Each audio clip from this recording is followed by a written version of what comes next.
You're being born in a cave in what someday will be called the Dordogne Valley, France, 30,000 BC. The air smells like wood smoke and your mother's blood. Your father, holding a stone scraper, is the second person you'll ever see. By 5, you'll have buried 2 siblings. By 38, you'll be one of them. Welcome to your life. Hope you brought a blanket because you didn't. By 3, you've learned the most important sound on Earth, the difference between a wolf howl and a hyena cackle in the dark. Wolves stay outside the cave, hyenas don't. Want to guess which one you're hearing tonight? Your first memory isn't your mother's face. It's your mother's hand pressed over your mouth while a hyena breathes on the other side of the rock you're sleeping behind. Your tribe has 28 people. None of them are over 50. You won't see a wrinkled face or a gray beard until you're 12 because none of them have ever lived that long. To you, this is just life. The fire, the smoke, your father holding the stone scraper, all always there. Soon, you'll be expected to build that fire yourself. By 8 years old, you can build a fire alone. Your dad shows you exactly twice. The third time, he hands you the flint and walks away. Strike, strike, strike, spark, smoke. You did it! This is the most important rite of your life so far, and nobody claps. Your tribe doesn't do birthdays. You don't even know how old you are. You just know there's a thing that used to be impossible, and now it isn't.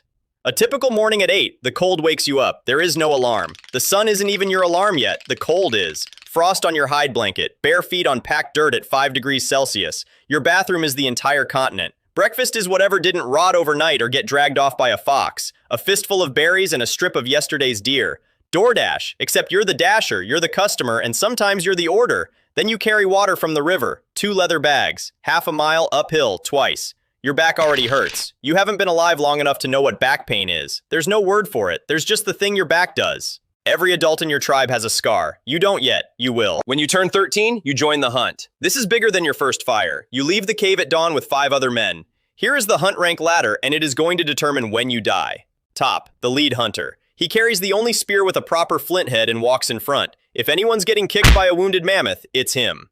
Below him, 2 flankers, throwing spears and clubs. A 60% chance of going home tonight.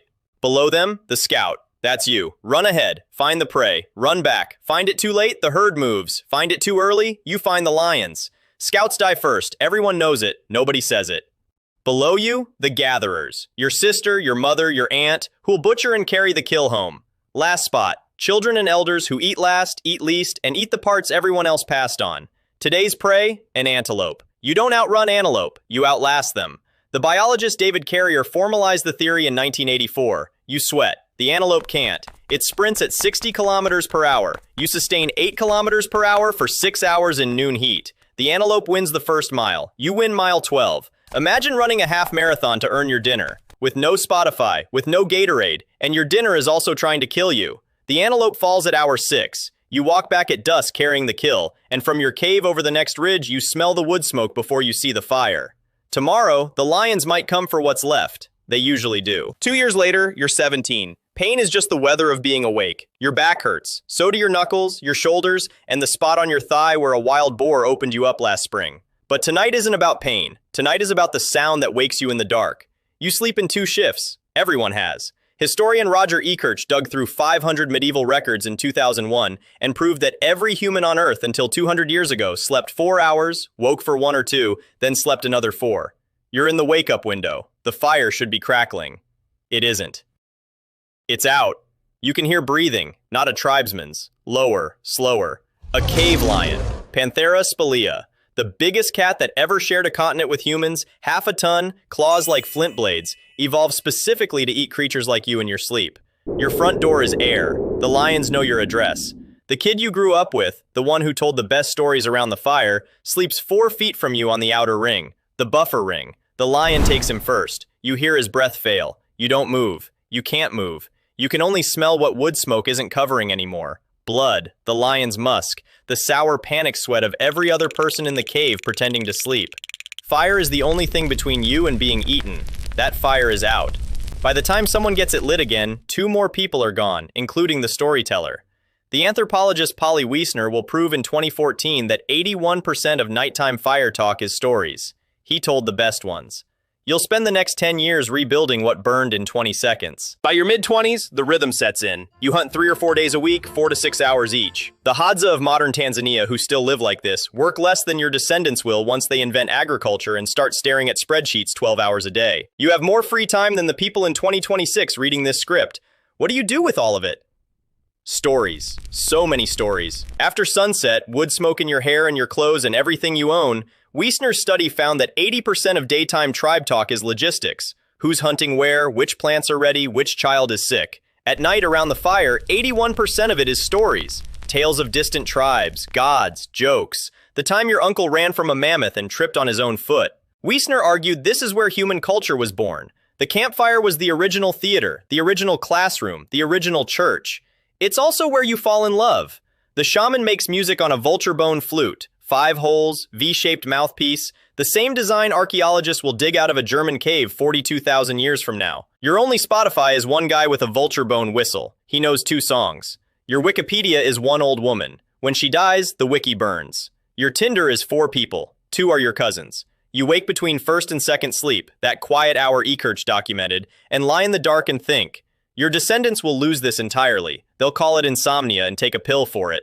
Your back hurts because you're carrying half a deer up a hill 3 days a week. Modern people pay $200 a month to feel half this strong. They call it an Equinox membership. Eventually, you have children. And then the math of this life starts to bite. You're 28. You partner with someone. There's no word for it, no ring, no document. You just sleep next to her, and one morning you both still do. You have 4 children. 2 die before age 5. This isn't tragedy, this is statistics. Among the Hiwi, the modern hunter-gatherers studied longest, 30% of infant deaths are congenital. Another 30% are infanticide, your tribe choosing which babies it can afford to feed when food runs short. The math is brutal, and the math is normal. Your partner dies in childbirth at 31 with the 5th. Maternal mortality without modern medicine, about 1,500 deaths per 100,000 births. The current US rate, 17. Your partner played that lottery 5 times. Odds 88 times worse than a woman in 2026. The 5th time, she didn't win. You will bury more children than you raise. You don't bury her though, you burn her. So she becomes smoke. So she goes home to where you started, to the air your first breath came out of. The smell of wood smoke that has surrounded you your entire life is now, for one long afternoon, the smell of your wife's body. You will not be able to separate those 2 things again. The average modern American knows 2 people who have died. By 35, you've burned 12. A few weeks later, you cut your thigh on a flint flake while skinning a deer. It's a small cut. You don't think about it. At 38, the cut wakes up. 2 weeks ago, it was a small flint cut on your thigh. Today, the leg is hot. Tomorrow, you can smell the rot through your own skin. Your tribe has no word for infection, no word for septic, no word for antibiotic. They just know that sometimes a person who got cut starts to glow with fever, and then they die. There is no in-between. There is no doctor. There is no version of this story where you live. Your child sits beside you, building the fire your hands shake too much to build. You watch him strike the flint until his knuckles bleed. You did this exact thing once, 30 years ago, while your father watched across the same cave. Now you're watching from the spot where your father lay. Your back has hurt for 30 years. You don't remember a day without it. You die looking at the fire. The smell of wood smoke fills the cave one last time. There is no monument. There is no name. There is no record. Your bones go into the cave dirt. The next migration covers you. The species moves on. 30,000 years later, a French archaeologist holds your hip bone in a lab in Bordeaux. She writes a label for it. Female, approximately 35 to 40 at death. Evidence of malnutrition, parturition scarring, severe spinal degeneration. Your back wasn't a complaint. It was history. Tonight, you'll Google your back pain. You'll set an alarm. You'll lie on a mattress. She didn't get to. You are sleeping on her shoulders.